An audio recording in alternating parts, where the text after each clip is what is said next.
मैंने लाइफ में बहुत परिवर्तन देखा अपने, मतलब इतनी पढ़ाई किया, ये किया वो किया, बहुत सारे डिस्कशंस हुए हैं। मतलब मैं झारखंड टॉपर रह चुका हूँ, गोल्ड मेडल जीता है मैंने मैथमेटिक्स में। इन सब का क्या है? ये सब कुछ नहीं है सर, मैं बता रहा हूँ आपको। 2.5-3 लाख रुपए तो सैलरी है आज मेरी महीने की।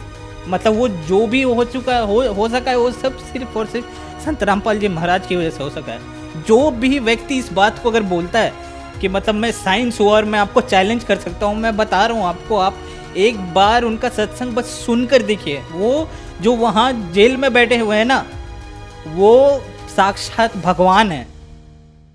नमस्कार सर। नमस्कार सर। सर क्या नाम है आपका? मेरा नाम नीलमणि दास है। मैं जांजगीर चांपा छत्तीसगढ़ का रहने वाला हूँ और अभी फ़िलहाल गुड़गांव में एक यूएक्स डिज़ाइनर की पोजीशन पे कार्यरत हूँ। सर संत रामपाल जी महाराज से नाम दीक्षा आपने कब ली? मैंने संत रामपाल जी महाराज से नाम दीक्षा 20 मई 2014 को ली थी। सर संत रामपाल जी महाराज से नाम दीक्षा लेने से पहले क्या आप कोई भक्ति साधना भी करते थे? जी सर, मैं आशाराम से जुड़ा हुआ था। आशाराम जी की भक्ति करता था। ऑलमोस्ट मुझे 6 साल हो गए थे उनकी भक्ति करते करते। और उनकी भक्ति करते करते कुछ खास वैसे तो लाभ नहीं हुआ था, बट थोड़ी बहुत जो बुराइयां थी मेरे अंदर में वो छूट गई थी, मगर ऐसा कुछ एडवांस लेवल पे कुछ लाभ नहीं हुआ था सर। जी। तो फिर क्या कारण बना कि आप संत रामपाल जी महाराज की शरण में आए? जी, मैं एक साइंस का विद्यार्थी हूँ सर। मैं मतलब आईआईटी बॉम्बे में मैंने पढ़ाई भी की है। तो मेरे भैया पहले ही संत रामपाल जी महाराज से नाम दीक्षा ले चुके थे। तो उनके साथ मैंने बहुत आर्ग्यूमेंट किया कि भैया ये क्या हो सकता है, मतलब इंसान कैसे भगवान का रूप का दर्जा मिल सकता है किसी को। तो मैंने बहुत आर्ग्यूमेंट किया। मैं आसाराम जी की पॉइंट ऑफ उनके टाइम पे भी मैंने बहुत आर्ग्यूमेंट किया था कि नहीं, साइंस से बड़ा तो कुछ है ही नहीं, मतलब विज्ञान ही है सब कुछ गॉड का एग्जिस्टेंस आप ऐसे किसी आदमी को नहीं बता सकते। लेकिन जब उनसे बहुत डिस्कशन चला मेरा, संत रामपाल जी महाराज के मैं आश्रम गया। मैं आश्रम जाने के दौरान मुझे ये लगा कि ये तो बिल्कुल अलग जगह है। यहाँ पे लोगों को मुफ्त में खाना सोने का व्यवस्था, क्योंकि आशाराम के पास में मैं जा चुका था, वहाँ पे पैसे से आपको दिया जाता था। मतलब आप पैसे कूपन कटाओ और उसके बाद में आपको दाल चावल मिलती थी।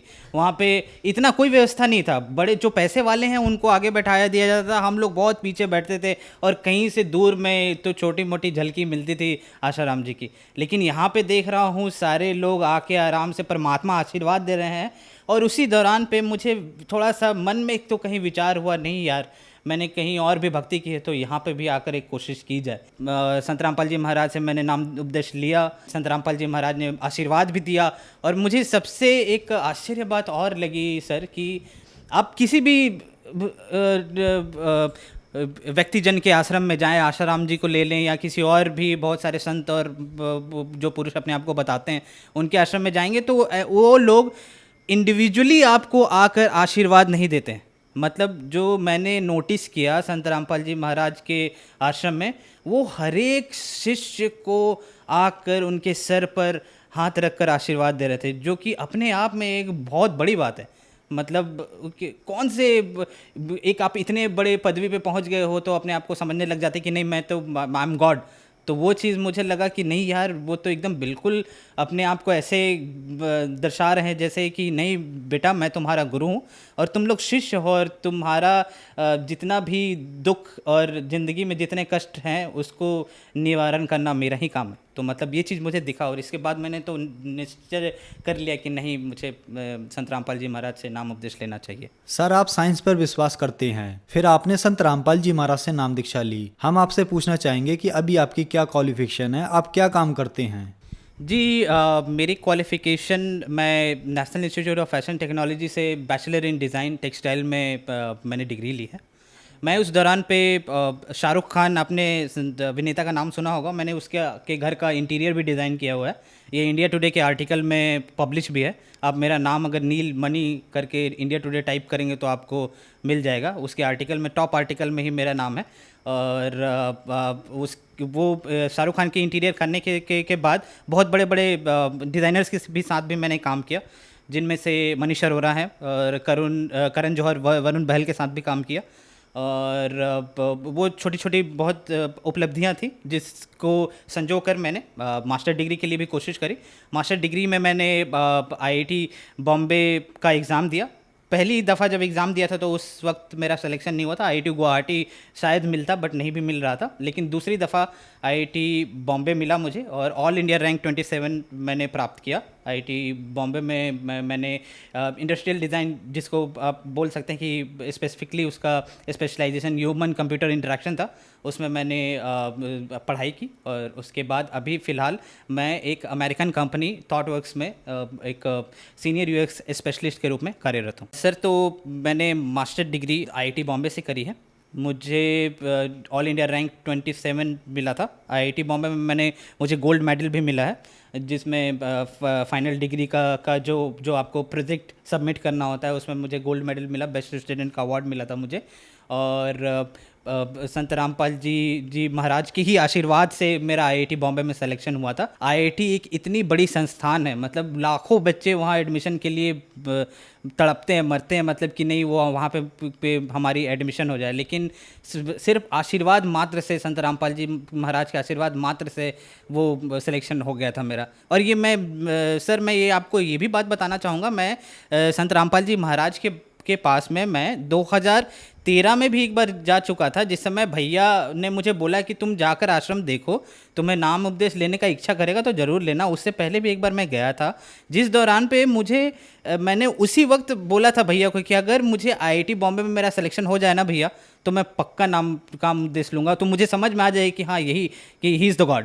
तो जैसे ही मैंने बोला कि संत रामपाल जी महाराज से मेरी वार्तालाप भी हुई, मैंने उनको बोला कि मैं आईआईटी बॉम्बे में मैं एडमिशन चाहता हूँ, तो उन्होंने एकदम आशीर्वाद दिया और बोला बेटा हो जाएगा, और हो ही गया। मतलब इससे बड़ी चीज़ और क्या हो सकती है। नीलमणि जी, आपने आईआईटी मुंबई से अपनी पढ़ाई पूरी की है और आप गोल्ड मेडलिस्ट स्टूडेंट रहे हैं। संत रामपाल जी महाराज के बारे में ये कहा जाता है कि उनसे श्रद्धालु अंधश्रद्धा के तहत जुड़ते हैं। कम से कम आप जैसे लोग जो टॉप आईआईटी कॉलेज में गोल्ड मेडलिस्ट स्टूडेंट हैं, टॉप इंजीनियर्स, टॉप डॉक्टर्स जो संत रामपाल जी महाराज से जुड़ रहे हैं, आप लोगों को तो हम नहीं कह सकते कि आप लोग संत रामपाल जी महाराज से अंधश्रद्धा के तहत जुड़े हैं। तो क्या ये धारणा बनाई गई है या ये धारणा कहीं ना कहीं तक ठीक है? ये धारणा मुझे लगता है कि जब बरवाला कांड हुआ था उसके बाद में सोची समझी तहत एक साजिश थी। मतलब गवर्नमेंट ने बहुत अच्छे तरीके से प्री प्लान किया था मेरे ख्याल से कि संत रामपाल जी महाराज के जो अनुयायी हैं उनको ये बताया जाए कि अंधश्रद्धा से ये जुड़े हुए हैं, और उनके ज्ञान को भी अलग तरीके से पेश किया गया। बट मैं आपको बताता हूँ, आईआईटी के 70-80% स्टूडेंट को आप देख लेंगे वो एथीज़म की ओर जा रहे हैं। मतलब वो कंप्लीट एथिस्ट होते जा रहे हैं, उनको गॉड पे में यकीन ही नहीं है कि गॉड का एग्जिस्टेंस है। इसने इस पर्टिकुलर यूनिवर्स को किसने क्रिएट किया है। अरे भाई, आप बोलते हो कि ये गैलेक्सी इतना बड़ा है, मुझे दिखाई नहीं देता इतना था। अभी तक आप मानिए सर कि जितने सारे आपके फिलोसोफर हैं, जितने सारे आपके साइंटिस्ट हैं, इवन आप बोलिए ना तो जो आईआईटी से मास्टर डिग्री लेते हैं उनको आप एक जूनियर साइंटिस्ट भी बोल सकते हैं, और मैं एक जूनियर साइंटिस्ट भी हूँ। लेकिन आप जो छोटे छोटे जितने भी वहाँ पे स्टूडेंट हैं, आप उनसे जाकर आप ये पूछेंगे ना, उनका जो विश्वास है गॉड की ओर एक बिल्कुल भी बदल चुका है। मतलब लोग इतने ज़्यादा अंधविश्वास की ओर जा चुके हैं कि आपको यकीन नहीं होगा। और ये संत रामपाल जी महाराज को इस तरीके से ठहराना, उन्होंने एक एक चीज़ को, हर एक शास्त्रों को खोल के, वेद को, सभी चीज़ों को बताया है कि कहाँ पे भगवान का जिक्र है और वो भगवान आखिरकार कौन है, और हमें किस भगवान का पूजा करना चाहिए, किस तरीके से करना चाहिए, और सही तरीके का गुरु कौन है। उन्होंने तो सिर्फ यही बताया।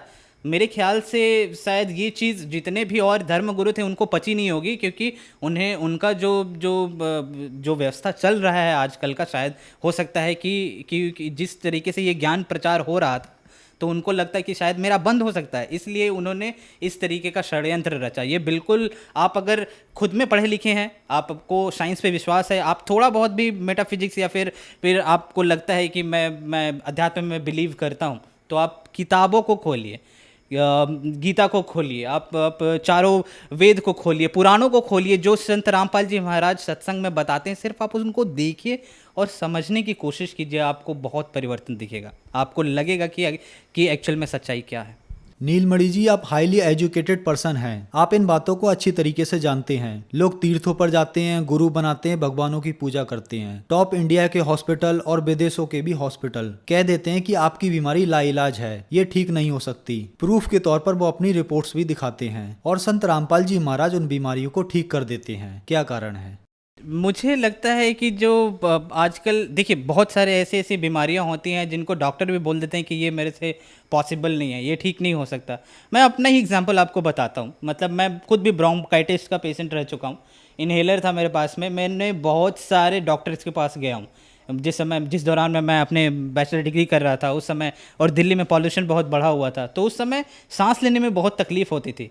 तो मुझे कहीं ना कहीं लगा, और भैया से में भी मैंने पूछा कि क्या करना चाहिए। तो डॉक्टर के पास तो जा ही रहे थे, लेकिन मैंने सोचा एक बार अरदास लगा कर देखें संत रामपाल जी महाराज से क्या होगा। जब जब अरदास लगाई तो एकदम से गायब हो गया। आज की डेट में मैं बता रहा हूँ आपको कि मतलब ऐसे बीमारी छू मंतर हुई जो डॉक्टर बोल रहे थे कि टाइम लगेगा, आपको इनहेलर ले लो और अलग अलग तरीके के टैबलेट्स दे रहे थे। आज जब संत रामपाल जी महाराज की इतनी दया हुई है कि मुझे तो दवाई हाथ लगाना ही नहीं पड़ता। संत रामपाल जी महाराज सिर्फ आपको मंत्र देते हैं, वो मंत्र और साधना को आप सही तरीके से जब करने लग जाएंगे तो ऑटोमेटिकली आपकी की जो जितनी भी बीमारियां हैं धीरे धीरे करके ठीक हो जाएंगे। और मेरे बहुत सारे ऐसे मित्र हैं सर जो आईआईटी में पढ़े हैं, और वो भी मतलब ऐसे अगरबत्ती वगैरह दिखाते थे, और मैं साथ ही साथ मैं अपना नित्य नियम किया करता था संत रामपाल जी महाराज का। तो वो लोग, उनको आश्चर्य होता था कि ये कौन सी पूजा की विधि है जिसमें कुछ जलाना नहीं पड़ता, कुछ करना नहीं पड़ता, एक आपने बस जोत जला दिया है, उसके बाद में आप बस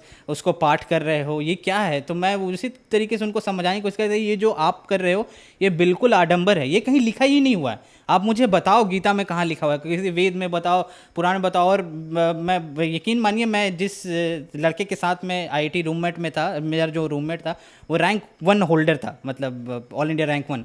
तो वो बहुत बड़ी बात होती है। मतलब वैसे लोगों के भी लोगों में आपको इतनी अंधविश्वास दिखेगी ना, जो कि मतलब जिसको देखा समझा ही नहीं जा सकता। तो मैं कहूँगा कि कम से कम आप संत रामपाल जी महाराज की जो पूजा विधि साधना है उसको समझिए, और जो उन्होंने गीता और वेद शास्त्र पुराण में जो बताए हैं कम से कम उनको फॉलो कीजिए, देखिए, सत्संग सुनिए, तो आपको समझ आ जाएगा।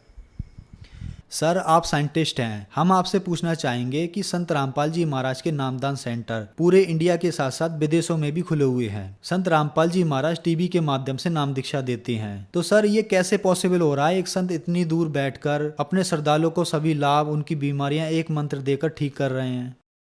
मैं तो सर सबसे पहले मैं आपको ये बोलना चाहूँगा कि आपने उनको संत बोलकर मतलब वो गॉड हैं। मतलब आपको अगर यकीन नहीं होगा, वो गॉड है साक्षात, कबीर साहब हैं। मतलब मैंने लाइफ में बहुत परिवर्तन देखा अपने, मतलब इतनी पढ़ाई किया, ये किया वो किया, बहुत सारे डिस्कशंस हुए हैं। मतलब मैं झारखंड टॉपर रह चुका हूँ, गोल्ड मेडल जीता है मैंने मैथमेटिक्स में। इन सब का क्या है? ये सब कुछ नहीं है सर, मैं बता रहा हूँ आपको। 2.5-3 लाख रुपए तो सैलरी है आज मेरी महीने की। मतलब वो जो भी हो चुका हो सका है, वो सब सिर्फ और सिर्फ संत रामपाल जी महाराज की वजह से हो सका है। जो भी व्यक्ति इस बात को अगर बोलता है कि मतलब मैं साइंस हुआ और मैं आपको चैलेंज कर सकता हूँ, मैं बता रहा हूँ आपको, आप एक बार उनका सत्संग बस सुनकर देखिए। वो जो वहाँ जेल में बैठे हुए हैं ना, वो साक्षात भगवान है। उन्होंने ये पूरा का पूरा, मतलब वो बैठे बैठे वहाँ कितने सारे जो भक्तजन हैं, जितने शिष्य हैं उनके, उनका हर एक लाइलाज बीमारी ठीक हो जा रही है। और मैं बता रहा हूँ आपको सर, मैंने तो गुरु जी को, संत रामपाल जी महाराज को उस वक्त देखा था, लेकिन जो भक्त आज जिन्होंने देखा नहीं है, मिला नहीं है, उसके बावजूद भी जिन्होंने नामदान लिया है, उनको इतना लाभ मिला है, आप यकीन नहीं मानिएगा। मतलब ऐसे ऐसे लोगों की मैंने शिष्यों की मैंने गाथा सुनी है, जिन्होंने बताया कि मेरा पथरी ठीक हो गया, मेरी ब्रोंकाइटिस थी वो ठीक हो गया, मुझे कैंसर का बीमारी था वो ठीक हो गया। ये सब सारी चीज़ें आप देखोगे तो आपको यकीन आ जाएगा कि ये संत नहीं है जिसको आप संत बोल रहे हैं। कबीर साहब भी इसी तरीके से आए थे, उनको भी इसी तरीके से डिस्कार्ड कर दिया गया था, अवॉइड कर दिया गया था। आप उत्तर प्रदेश में भी जाओगे तो मंदिरों के ऊपर में भी इस तरीके से मतलब उनका जिक्र किया था। उनको बस कवि के रूप में ही देखा जाता है, उनको एक भगवान का दर्जा दिया ही नहीं गया। मैं बोल रहा हूँ